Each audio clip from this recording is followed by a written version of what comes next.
Hi అండి, welcome to my channel Sita daily vlog. అందరూ ఎలా ఉన్నారు? బాగున్నారండి? మీ అందరూ బాగుండాలని మనసారా కోరుకుంటున్నాను. ఈవినింగ్ స్నాక్కి పల్లీతో పల్లీ పకోడా చేస్తున్నా.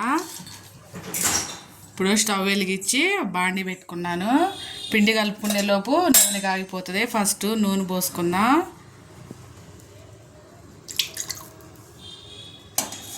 ఒక పావు కిలో నూనె పోసాను. నూనె వేడయ్యేలోపు పిండి కలిపేసుకుందాం. ఒక కప్పు పల్లీలు తీసుకున్నా. ఇప్పుడు పిండి కలుపుకుందాం. ఒక కప్పుకి శనగపిండి వేస్తున్నా. 2 పెద్ద స్పూన్లు అయితే సరిపోతుంది. అలాగే ఒక పెద్ద స్పూను బియ్యం పిండి వేస్తున్నా. ఇప్పుడు ఈ పిండిలోకి ఒక పెద్ద స్పూన్ కారం, ఒక హాఫ్ స్పూన్ ఉప్పు, ఒక హాఫ్ స్పూన్ చాట్ మసాలా వేస్తున్నా. ఉప్పు కారాలు మీ టేస్ట్ తగ్గట్టు చూసి వేసుకోండి.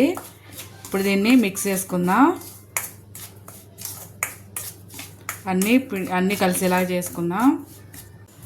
ఇప్పుడు ఇందులో నీళ్ళు వేసి కలుపుకోవాలి. లూజుగా కలుపుకోవద్దు, గట్టిగా కలుపుకోవాలి. లూజుగా కలుపుకుంటే నూనె పీల్చేస్తుంది. ఉప్పు కారాలు సరిచూసి వేసుకోండి.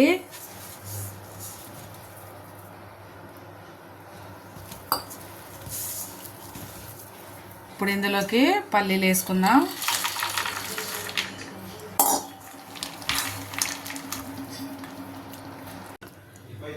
ఇప్పుడు ఇందులో ఒక నిమ్మకాయ పిండుకుందాం. నిమ్మ చెక్క కొంచెం, ఒక హాఫ్ స్పూను పిండుకొని మొత్తం కలుపుకోవాలి. గట్టిగా ఉండాలి. ఇంత ఒక నిమ్మ చెక్క పిండాను. చూసారా, ఇలా గట్టిగా కలుపుకోవాలి. ఇప్పుడు నూనె వేడైంది, నూనెలో వేద్దాం. నూనె వేడయ్యాక మీడియం ఫ్లేమ్లో పెట్టుకొని ఇలా ఒక్కొక్కటి వేసుకోవాలి.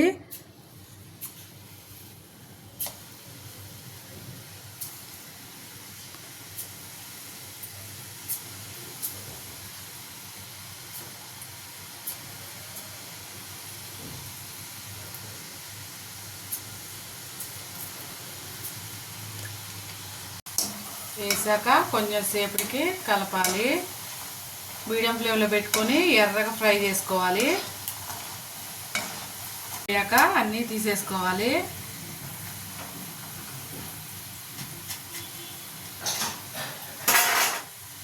సరే, గలగల్లా ఆడుతున్నాయి మంచిగా. మొత్తం తీసేసుకొని మళ్ళీ ఇంకోసారి వేసుకుందాం. ఇలా వేసుకోవాలి. పల్లీలు కదండి, చిన్న చిన్నగా ఉంటాయి కదా, నిదానంగా వేసుకోవాలి. మీడియం ఫ్లేమ్లో పెట్టుకొని వేసుకోండి. మొత్తం వేసుకోవటం అయిపోయాక హై ఫ్లేమ్లో పెట్టుకోండి. మీడియం ఫ్లేమ్లోకి హై ఫ్లేమ్లోకి అడ్జస్ట్ చేసుకుంటా వేసుకోండి, లేకపోతే తొందరగా మాడిపోతాయి. అన్నీ ఇలా ఒక్కొక్కటి వేసుకొని మంచిగా ఎర్రగా ఫ్రై చేసుకోవాలి.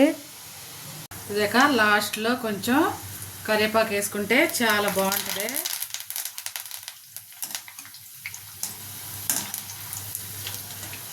కరివేపాకు వేసుకుంటే చాలా బాగుంటుంది.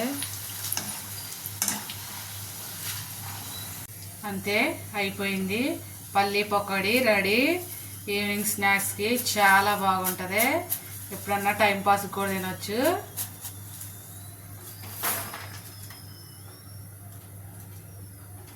స్టవ్ ఆపేస్తున్నా. అంతేనండి, పల్లీ పకోడీ రెడీ అయిపోయింది. ఇవాళకి ఈ వీడియో అంతేనండి. నా వీడియో కనుక నచ్చితే ప్లీజ్ ఒక లైక్ కొట్టండి. నా ఛానల్ సబ్స్క్రైబ్ చేసుకోండి. నేను చేసిన వంట ఎలా ఉందో కామెంట్ చేయండి. అలాగే షేర్ చేయండి ఫ్రెండ్స్. ఉంటా, బాయ్.